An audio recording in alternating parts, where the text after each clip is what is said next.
Bonjour à tous et bienvenue dans cette nouvelle vidéo. Et alors aujourd'hui vous le voyez, changement de décor, et oui, parce que je suis en vacances, mais même en vacances le devoir m'appelle. Et oui, vidéo d'actu aujourd'hui par rapport à Disney+ et la sortie de Mulan, qui a fait tout un bordel, toute une polémique, et évidemment on va en parler dans cette vidéo en essayant de prendre un petit peu de recul par rapport à tout ce qui s'est dit et vous dire pourquoi je ne suis pas totalement d'accord avec l'indignation généralisée par rapport à cette nouvelle qui est tombée cette semaine. Alors petit rappel des faits, il faut savoir que le film Mulan, qui était programmé en salle durant le mois de mars normalement, a été évidemment décalé, reporté, suite évidemment à l'épidémie du Covid-19.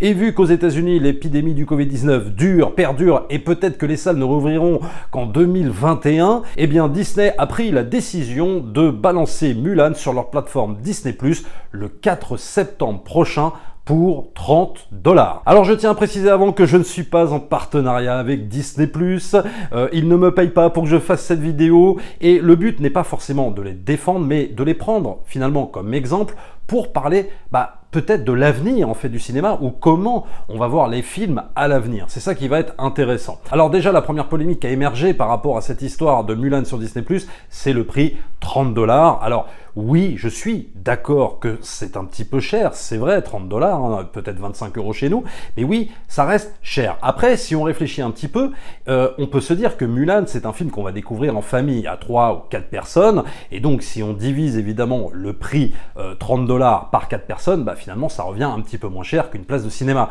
Et oui, parce que je rappelle quand même que le cinéma, ça reste extrêmement cher, des fois plus de 10€, donc je vous laisse imaginer, vous calculez, si vous y allez en famille, le prix ça vaut plus que 30$, donc finalement on peut s'y retrouver. Après, le problème qui peut se poser, c'est par rapport aux personnes qui sont seules. Effectivement, payer 30$ pour voir un film, ça reste quand même très très cher. Donc tout ça peut être évidemment débattu et discuté bien évidemment sur cette histoire de prix. Après, il peut y avoir aussi, si jamais c'est un système qui se démocratise, il peut y avoir une évolution en termes de prix. Il faut se rappeler par exemple qu'au début des fournisseurs d'accès Internet, le prix était extrêmement cher, on avait un accès limité, et maintenant on en est à avoir la fibre pour pas grand chose, la fibre en accès illimité, etc. Donc tout ce qui est nouveau, en général, les prix sont en général très très chers, et plus le système est exploité, plus ce genre de système est exploité, et plus ça dure dans le temps, plus les opérateurs en fait réduisent leurs coûts par rapport à ce type de choses. Donc on ne sait jamais, si jamais ce système se démocratise, c'est quelque chose qui peut évoluer en termes de baisse de prix. Alors après, tout le monde nous parle du Blu-ray, que c'est plus cher que d'acheter un Blu-ray, etc. Et puis ça devrait être inclus dans l'abonnement qu'on a déjà à Disney+. Alors là, je crois qu'il ne faut pas tout confondre. Et une fois de plus, je ne défends pas Disney par rapport à ça. Ça pourrait être Warner Bros ou Universal ou qui tu veux. Je dirais exactement la même chose. Je pense que on confond un petit peu tout. Il faut bien comprendre que dans le cas de Mulan qui sort au cinéma, qui devait sortir au cinéma et qui finalement se retrouve sur Disney+, ce n'est pas du tout la même économie qu'un film, par exemple, comme Artemis Flow, qu'ils ont mis directement dans leur catalogue intégré à l'abonnement. C'est absolument pas la même chose. C'est pas la même économie, c'est pas les mêmes enjeux. Mulan était un film qui devait sortir en salle. Alors donc le coût de production est évidemment colossal, le coût en termes de publicité est aussi colossal, et il faut bien en fait qu'ils rentrent un petit peu dans leurs frais, disons qu'ils récupèrent de l'argent. Donc il est évident que Mulan, ils ne peuvent pas l'inclure dans un abonnement. Et puis ce n'est pas du tout non plus la même chose qu'une sortie Blu-ray. Une sortie Blu-ray, ça intervient 4 mois après une exploitation en salle. Donc en gros, le producteur a eu le temps de gagner de l'argent en fait quand le film est sorti en salle, et après il l'exploite en Blu-ray. Là, ce n'est pas du tout la même chose. Là, c'est un film qui ne sera même pas sorti en salle.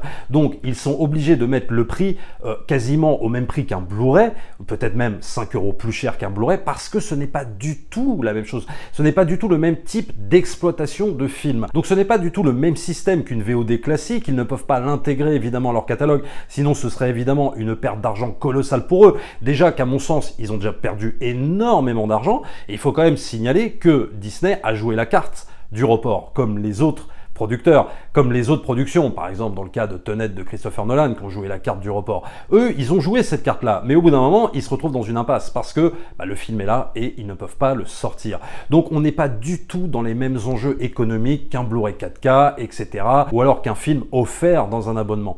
Il est évident que ce n'est pas du tout la même chose, donc moi, le fait qu'on doit payer en plus par rapport à un abonnement, ça ne me surprend même pas. Et puis, il faut comprendre aussi que dans cette sortie, il faut prendre en compte évidemment les exploitants, qui vont souffrir, bien évidemment, et il faut penser à eux, mais il faut penser aussi que à l'opposé, tu as une société de production qui s'appelle Disney, qui est une multinationale et qui, elle, a besoin de rentabiliser son film. On ne peut pas juste penser aux exploitants. En fait, il est important de penser aux exploitants, bien évidemment, et je pense même aux petits cinémas, aux petits circuits qui vont vraiment souffrir de la non-sortie de Mulan dans les salles, bien sûr, mais il y a en face aussi une production qui s'appelle Disney et qui a besoin de gagner des thunes, et en fait, on ne peut pas négliger l'un au profit de l'autre, c'est impossible, quoi. Donc c'est là où la question reste toujours un petit peu épineuse. Et puis il y a aussi cette question de gens qui ont travaillé sur ce film. Il n'y a pas, et là je vais mettre à part la société de prod de Disney, je vais inclure dans cette idée le réalisateur, les acteurs, toute l'équipe technique qui ont bossé sur ce film. Il faut penser à tous ces gens qui ont bossé sur un film qui ne peut pas être vu. Donc quel est l'important? Alors est-ce que l'important c'est que le film soit vu, quelles que soient les conditions de visionnage, ou alors qu'il reste encore dans un carton pendant plus d'un an, alors que tu as je ne sais combien de gens qui ont travaillé dessus et qui ont quelque part envie qu'on voit ce qu'ils ont fait. Je ne dis pas que le réalisateur se réjouit que le film se retrouve sur Disney+, parce que lui, il a certainement conçu son film pour qu'on le regarde dans une salle de cinéma, bien entendu, mais en même temps, vu le nombre de reports et l'incertitude dans laquelle se retrouve ce film, imaginons qu'il soit peut-être content que justement le film puisse être enfin vu. Donc en gros, si on reste sur le cas des États-Unis, et j'exclus la France parce que les salles ont réouvert, mais dans le cas des États-Unis où l'épidémie fait de plus en plus de morts, on atteint des records incroyables, les cinémas restent fermés, faut quand même bien se poser la question et peut-être pas inverser les rôles. En gros, c'est pas Disney qui est en train de tuer les salles et le cinéma, c'est plus le Covid-19 tout simplement. Ça paraît con à dire, mais il faudrait peut-être pas l'oublier. Je pense que si Disney avait eu l'occasion de le sortir en salle, croyez-moi, ils auraient préféré le sortir en salle.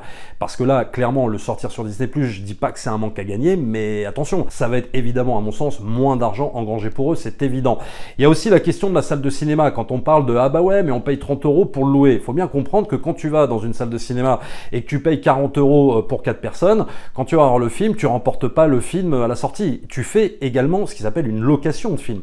Tu vois le film en salle, voilà, et puis tu repars, quoi. Voilà, tu n'as pas le film chez toi, quoi. Donc, clairement, ça équivaut quasiment à la même chose. Alors évidemment que l'expérience en salle est bien meilleure que l'expérience chez soi, hein, on va pas revenir là-dessus, mais ce que je veux dire, c'est que tu es dans le cadre également d'une location. Tu vas avoir un film, tu le loues quelque part, louer entre guillemets, tu vois le film, tu ressors et puis voilà. Et donc quelque part, on peut s'y retrouver au niveau du prix. Alors ensuite, la deuxième question qui se pose, c'est l'argument de la sacro-sainte salle de cinéma, indéboulonnable chez certains cinéphiles qui estiment même que si tu ne vas pas voir les films en salle, tu n'es pas un vrai cinéphile, etc., etc. Enfin, des tas d'arguments un petit peu fallacieux comme ça, alors que, je le redis, la cinéphilie ne se résume pas au fait d'aller dans une salle de cinéma. La cinéphilie, ça se caractérise par ton sens de la curiosité, que ce soit des nouveaux films ou d'ailleurs des anciens films sur des plateformes que tu vas pouvoir découvrir.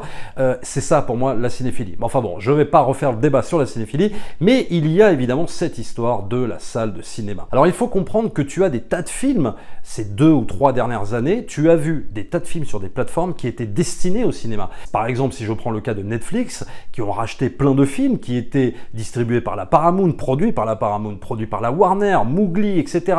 Tu as en fait vu des tas de films qui devaient sortir au cinéma, et ben en fait que tu les as vus en streaming sur Netflix.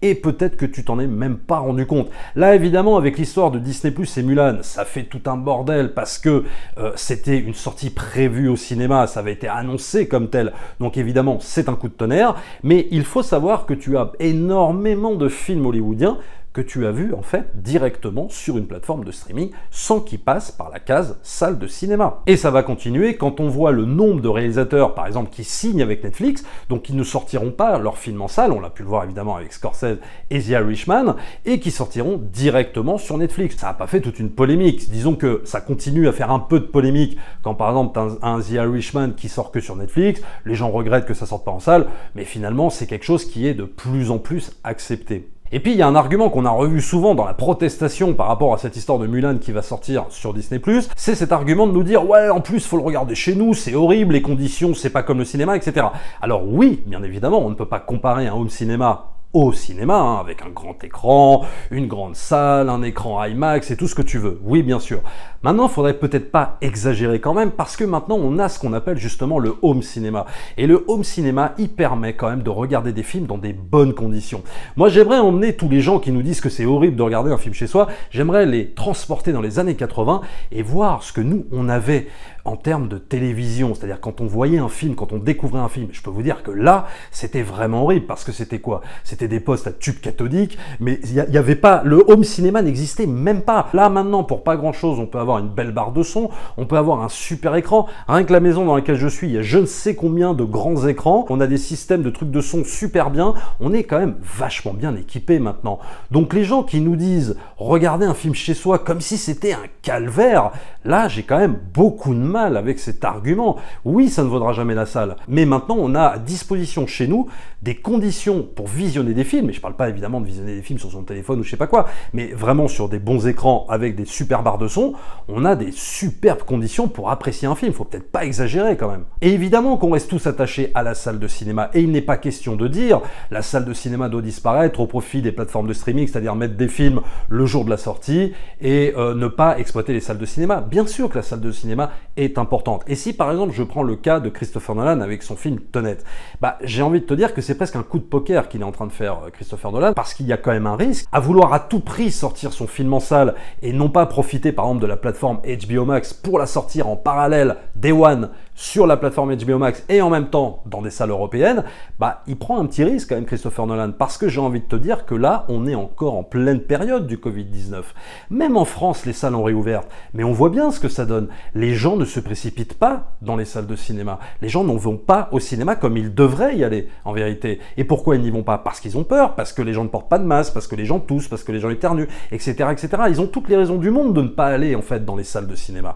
Ça me fait de la peine de dire ça, mais c'est la réalité. Et en fait, Christopher Nolan, en s'accrochant, si tu veux, à cette idée comme ça, qu'un film ne doit être vu que dans une salle de cinéma, en fait, en s'accrochant à cette idée, il risque que le film ne fasse pas un gros carton, en fait. C'est ça le problème. Alors que le film devrait fonctionner. Alors que s'il avait opté justement pour la solution, parce que j'en suis sûr que Warner a évidemment dû lui soumettre l'idée, c'est-à-dire de dire, ok, on peut faire un compromis, un deal, en le sortant dans des salles européennes, aux États-Unis c'est mort, mais dans les salles européennes, plus sur la plateforme HBO Max. Mais tu peux être sûr que Christopher Nolan, s'accrochant à son idée que son film ne doit être vu que dans des salles, il a dû refuser l'option HBO Max. Alors que il aurait pu gagner quelque part sur les deux tableaux, c'est-à-dire le diffuser en même temps sur HBO Max et en même temps dans les salles. Pour moi, ça aurait été un pari moins risqué que finalement d'essayer de le sortir dans des salles européennes où le virus circule encore, où les gens, on ne sait pas s'ils vont revenir en salle le 28 août. On le verra, moi je ne peux pas prédire à l'avance, mais on verra ce que ça donne au niveau des chiffres. Quand j'entends Christopher Nolan va sauver le cinéma ou je sais pas quoi, on verra si Tenet sauve justement les salles. Je l'espère pour les exploitants, parce que c'est ce qu'il faut leur souhaiter, vraiment, mais j'ai très peur que ce soit un gros coup de poker de la part de Christopher Nolan et qu'ils réussissent pas justement. Et j'espère au contraire que les gens vont se précipiter pour aller voir Tenet, vraiment, ce serait bien, parce que ça va redonner un peu de souffle aux salles de cinéma qui sont vraiment en souffrance depuis je ne sais combien de mois, et il faut leur donner du souffle, il faut leur relancer cette économie des salles de cinéma, c'est très important. Mais par contre, par rapport à ce débat de la plateforme streaming qui va tuer le cinéma, je n'y crois pas. Ce qui est en train de tuer le cinéma, je le redis, c'est le Covid. C'est ni Netflix, c'est ni Disney+, c'est ni Amazon Prime qui tue le cinéma. Là, c'est le Covid-19 qui fait fermer les salles et qui ne fait pas revenir les gens dans les salles. C'est con à dire, mais c'est la réalité. Le truc, c'est qu'on a toujours sorti comme argument, à chaque fois qu'il y avait une nouvelle technologie qui arrivait, la VHS dans les années 80, ça va tuer le cinéma. Ça n'a jamais tué le cinéma. Internet qui arrive, le téléchargement, le piratage, ça va tuer le cinéma. Ça n'a jamais tué le cinéma. Netflix qui débarque, qui rachète les trucs de réalisateurs de machin, ça va tuer le cinéma. Ça n'a jamais tué le cinéma. Les salles de cinéma se portent toujours aussi bien. Ce qui a fait que les salles de cinéma se portent plus bien, c'est le Covid-19, qui ont été obligés de fermer les salles. C'est tout. Ça s'arrête là. Mais aucune avancée technologique, aucune évolution dans le mode de visionnage des films n'a tué la salle de cinéma, parce que les gens continueront, à mon sens, à toujours aller au cinéma. Que tu mettes les films Day One sur les plateformes de streaming, que tu mettes Netflix, que tu mettes n'importe quel service de SVOD, ça ne tuera jamais la salle, parce que c'est une expérience, parce que tu as des gens qui aiment aller en salle pour vivre cette même expérience, tu en as pour qui c'est une simple sortie, etc., etc. Donc le cinéma se vit de différentes manières, à différents degrés, et c'est pour ça que je ne crois pas, moi, à la mort du cinéma, quelles que soient les décisions de Disney+, ou de Warner, ou de HBO Max, ça ne changera jamais. Et donc pour finir cette vidéo en guise de conclusion, je vais vous donner mon avis. Je pense honnêtement que ces deux systèmes doivent coexister. Je ne suis pas juste pour l'existence des salles de cinéma, je ne suis pas juste pour l'existence des plateformes de streaming, je suis pour l'existence des deux. Les deux sont complémentaires. L'expérience cinéma pour ceux justement qui veulent vivre cette expérience-là, mais il faut penser aussi, par rapport aux plateformes de streaming, à ceux qui ne peuvent pas se déplacer, à ceux qui ont des handicaps, à ceux, je sais pas moi, qui ne peuvent pas bouger, qui sont des fois peut-être malheureux de ne pas pouvoir se déplacer dans les salles de cinéma pour voir un blockbuster ou pour voir un autre film. Ça, c'est important aussi à prendre en considération et souvent, il y a beaucoup de cinéphiles qui ne le voient pas, ça. Il y a des gens qui ont un handicap et qui ne peuvent pas aller le day one voir leur film préféré. Là, avec ce système de plateforme de streaming qui proposerait le film donc à l'achat le premier jour ou je sais pas, une semaine après ou 2 semaines après, comme le prévoit Universal d'ailleurs, pour moi c'est une très bonne idée et je ne serai jamais contre cette idée. Le cinéma, c'est une constante évolution. Le cinéma a toujours évolué depuis plus de 100 ans et je ne crois pas qu'il faille s'enfermer dans un schéma où le cinéma ça doit être statique, ça doit pas bouger et le cinéma doit se renouveler. Le cinéma, il doit permettre aux gens de pouvoir voir des films comme ils veulent le voir. On ne peut pas imposer cette dictature du grand écran, genre un film n'est valable que sur grand écran. Non, ça, je m'y opposerai toujours. Un film doit être vu comme on a envie de le voir et comme on a envie de l'apprécier. Et il faut bien comprendre que ces plateformes de streaming, en fait, le permettent. Donc moi, oui, tu l'auras compris, je m'oppose totalement à cette espèce de vision, à mon sens, très archaïque de Christopher Nolan, qu'il ne fait que s'accrocher à cette salle de cinéma parce qu'il estime que ces films ne doivent être vus que dans des salles de cinéma. Moi, je suis contre cette idée-là. Je pense que même ces films à lui, surtout ces films à lui d'ailleurs, ces films à lui doivent être vus n'importe où, n'importe quand. On doit pouvoir les voir sur Netflix, on doit pouvoir les voir sur des plateformes, on doit pouvoir découvrir les films qu'il a fait. C'est important parce que comme dit Martin Scorsese, et ça moi je retiendrai toujours cette phrase, l'important c'est que les films doivent être vus.